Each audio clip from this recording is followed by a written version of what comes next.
واقعا ایران در موقعیت بسیار دشواری است، ولی این موقعیت دشوار لزوماً به این معنی نیست که حاکمان هم به اهمیت صلحشون با ملت پی برده باشند.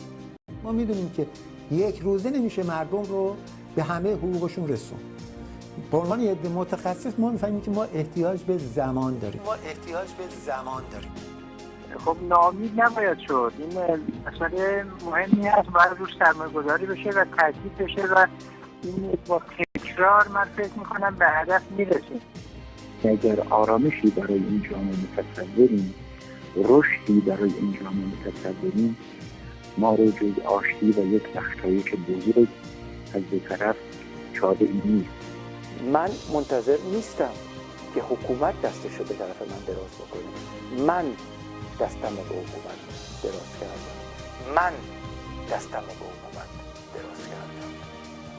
آشتی ملی در حقیقت بدون گفتگوی ملی نمیتونه صورت بگیره.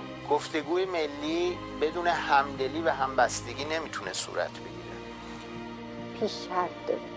این پیش شرط ها هیچ کدومش در حال حاضر در ایران تحقق پیدا نکرد. نمیشود بخشید و نمیشود فراموش کرد.